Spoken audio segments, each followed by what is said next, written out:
வருணும் பிரியாவும் சமீபத்துல கல்யாணம் ஆன தம்பதிகள். குறைஞ்ச வாடகையில வீடு கிடைச்சதுன்னு ஊருக்கு தொலைவுல இருக்கிற அழகான வீட்டுக்கு வாடகைக்கு போனாங்க. அந்த வீடு பாக்குறதுக்கு ரொம்ப அழகா இருக்கும். வருண், இந்த வீடு ரொம்ப அழகா இருக்கு, பர்னிச்சரோட கூட இருக்கு, இவ்ளோ கம்மி வாடகைக்கு கொடுக்கறாங்க, எனக்கு என்னமோ சந்தேகமா இருக்கு. ஐயோ பிரியா, உனக்கு எல்லாம் சந்தேகம்தான். சிட்டிக்கு தூரமா இருக்கறதால கம்மி வாடகைக்கு கொடுத்தாங்க. ஹவுஸ் ஓனர் ஃபாரின்ல இருக்காரு. நிறைய பேருக்கு ரெண்ட்டுக்கு கொடுத்தா வாடகை கொடுக்காம சொல்லாம கொல்லாம ஓடி போயிடுறாங்கன்னு சொல்லி இந்த தடவை லீஸுக்கு கொடுத்திருக்காரு. கம்மி பணத்துக்கு கிடைச்சதுன்னு நீ கண்ணா பின்னான்னு எதுவும் கற்பனை பண்ணாத. ஹால்ல இருந்த போட்டோவை பார்த்த பிரியா, வருண், அந்த போட்டோல இருக்கிறது யாரு? அதுவா, ஓனரோட ஃபேமிலி மெம்பர்ஸ் அப்படின்னு அன்னைக்கு ராத்திரி சீக்கிரமே படுத்து நல்லா தூங்கிட்டாங்க. அப்போ திடீர்னு யாரோ சின்ன குழந்தை அழற சத்தம் கேட்டது. அதை கேட்டு பிரியா எழுந்துக்கிட்டா. வருண் தூங்கிக்கிட்டே இருந்தா. வருண், வருண், எழுந்துறீங்க. அங்க அந்த சத்தம் நின்னுடுச்சு. அப்போ வருண் எழுந்திருச்சான். என்ன ஆச்சு பிரியா, ஏன் அவ்வளவு சத்தமா எழுப்புன? யாரோ அழற சத்தம் கேட்டுச்சு. நீங்க எந்திரிச்ச உடனே அது நின்னுடுச்சு. நீ ஏதாவது கனவு கண்டிருப்ப, புது பிளேஸ் இல்ல, எதையும் நினைச்சிட்டு இருக்காம படு அப்படின்னு படுத்துக்கிட்டான். ஆனா பிரியாக்கு மட்டும் தூக்கமே வரல. கொஞ்ச நேரம் கழிச்சு திரும்பவும் யாரோ அழற சத்தம் கேட்டுச்சு. அப்போ வருணுக்கே அந்த சத்தம் கேட்டு எழுந்திருச்சான். 2 பேரும் எழுந்திருச்சு உட்கார்ந்தாங்க. ஆமா, யாரோ அழற சத்தம் கேக்குது, யாருன்னு போய் பார்க்கலாம் வா அப்படின்னு பயந்துகிட்டே அடி மேல அடி எடுத்து வச்சு போனாங்க. கிச்சன்ல போய் பார்த்தா உடனே ஹால்ல இருந்து சத்தமா அப்படின்ற சத்தம் கேட்டுச்சு. 2 பேரும் பயந்து போயிட்டாங்க. பெரிய சிரிப்பு சத்தம் அது. 2 பேரும் மெதுவா ஹாலுக்கு வந்தாங்க. அங்க யாருமே இல்லாமலேயே டிவி ஓடிட்டு இருந்தது. அட கடவுளே, டிவில இருந்து வந்த சத்தத்துக்கா இப்படி பயந்தோம்? யாரோ அழறாங்கன்னு நினைச்சு பயந்தே போயிட்டேன். ஆனா நம்ம தூங்குறதுக்கு முன்னாடி டிவி ஆஃப் பண்ணோம்ல, அப்புறம் டிவி யாரும் ஆன் பண்ணிருப்பா? பவர் போய் வந்திருக்கும்னு நினைக்கிறேன், அதனாலதான் டிவி ஆன் ஆயிருக்கும் அப்படின்னு போய் டிவி ஆஃப் பண்ணிட்டு படுத்துக்கிட்டாங்க. அன்னைக்கு வருண் வெளியில போகும்போது, பிரியா நான் வாக்கிங் போயிட்டு வரேன் அப்படின்னு வெளியே போயிட்டான். பிரியா எழுந்திருச்சு வீட்டை சுத்தம் பண்ணான். கபோர்டுக்கு கீழே ஒரு பாக்ஸ் இருந்தது. அதை எடுத்து திரும்ப கபோர்டுக்குள்ள வச்சா. கபோர்டை க்ளோஸ் பண்ணும்போது அதுல இருந்து ஏதோ சத்தம் வந்தது. ஆனா அந்த டோரை ஓபன் பண்ண பிரியாவுக்கு தைரியம் வரல. கொஞ்ச நேரம் யோசிச்சு அதுக்கப்புறம் டோரை ஓபன் பண்ணா. அவ வச்ச பாக்ஸ் 2 பாக்ஸா மாறுச்சு. பிரியாவுக்கு ஒண்ணுமே புரியல. அட, என்னது இது? நான் வைக்கும்போது ஒரு பாக்ஸ் இருந்தது, இப்ப 2 பாக்ஸா இருக்கே அப்படின்னு போய் தன்னோட ஹேண்ட்பேக்கை கொண்டு வந்து கபோர்டுக்குள்ள வச்சா. கொஞ்ச நேரம் கழிச்சு கபோர்டை வந்து ஓபன் பண்ணி பார்த்தா அந்த ஹேண்ட்பேக்கும் 2ஆ மாறி இருந்தது. பிரியாவுக்கு ரொம்ப ஆச்சரியமா இருந்தது. இது ஏதோ மேஜிக் கபோர்ட் மாதிரி இருக்கு அப்படின்னு காசு பணத்தையும் வச்சா. எல்லாம் டபுள் டபுளா மாறுச்சு. அவளுக்கு ரொம்ப சந்தோஷம் வந்தது. அப்போ வருண் வீட்டுக்கு வந்தான். கபோர்டை பார்த்துட்டு, என்னது இது, எல்லாம் 2 இருக்கு, எங்க இருந்து வந்தது? வருண், இந்த கபோர்ட்ல எதை வச்சாலும் 2 மாறுது. என்ன பிரியா நீ சொல்ற? என்னால நம்ப முடியாது. நீங்க அந்த கபோர்டுக்குள்ள கொஞ்சம் போங்க, நான் சொல்றேன். வருண் அந்த கபோர்டுக்குள்ள ஏறி நின்னுக்கிட்டான். பிரியா டோரை க்ளோஸ் பண்ணிட்டு கொஞ்ச நேரம் கழிச்சு ஓபன் பண்ணான். அதுல இருந்த வருண காணவே காணோம். பிரியா பயத்துல வருண், வருண் அப்படின்னு அலறினா. வருண் என்ன ஆனான்னு தெரியல. அப்போ அவளும் கபோர்டுக்குள்ள போய் கதவை மூடிக்கிட்டா. ஆனா அவளுக்கு எதுவுமே ஆகல. டோரை ஓபன் பண்ணி பார்த்தா பாழடைஞ்சு போன பங்களா மாதிரி இருந்துச்சு. என்னது இது? நான் வீட்ல தானே இருக்கணும், ஏதோ பங்களாக்கு வந்திருக்கேன் அப்படின்னு பயந்துகிட்டே சுத்தி முத்தியும் பார்த்தா. அந்த இடத்துல தன்னோட வீட்ல இருந்த போட்டோல இருந்தவங்க எல்லாம் சத்தமா கத்திக்கிட்டு அங்கேயும் இங்கேயும் நடந்துட்டு இருந்தாங்க. அவங்க மட்டும் இல்ல, இன்னும் நிறைய பேரு வினோதமான சத்தம் கொடுத்துக்கிட்டு அங்கேயும் இங்கேயும் திரிஞ்சிட்டு இருந்தாங்க. அத பார்த்த பிரியா பயத்துல ஒரு இடத்துல மறைஞ்சுக்கிட்டு, என்னது இது? வீட்ல போட்டோல இருந்தவங்க எல்லாம் இங்க பேயா சுத்திக்கிட்டு இருக்காங்க, மீதி இருக்கிறவங்க எல்லாம் கூட எங்கள மாதிரியே வாடகைக்கு வந்தவங்களா? வருண் வேற எங்க இருக்காருன்னு தெரியல அப்படின்னு பயந்துகிட்டே அவரை தேடி அலைஞ்சா.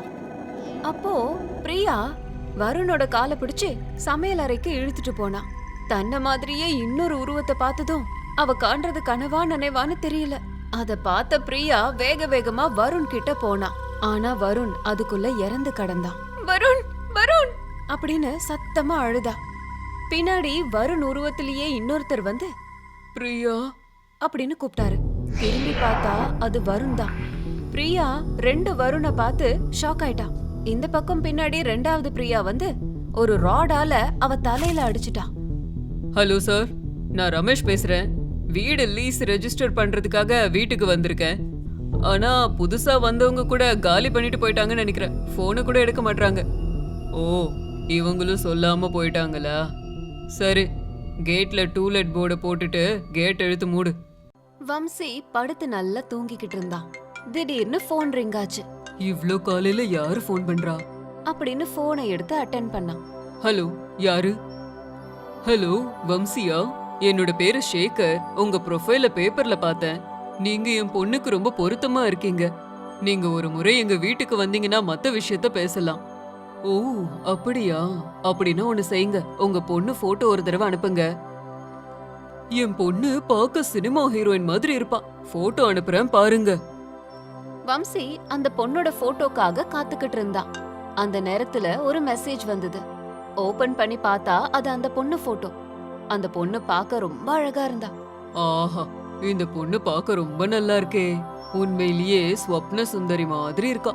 இந்த சம்மந்தத்துக்கு உடனே ஓகே சொல்லணும் அப்படின்னு உடனே ரிட்டர்ன் கால் பண்ணான். உங்க பொண்ணு எனக்கு ரொம்ப பிடிச்சிருக்கு. நான் இப்பவே என் ஃப்ரெண்ட கூட்டிட்டு வரேன். வேண்டாம், இப்ப வேண்டாங்க. நீங்க நைட்ல வந்தீங்கன்னா வசதியா இருக்கும். நான் இப்போ ஃபேமிலியோட வெளியில வந்திருக்கேன். அப்படியா?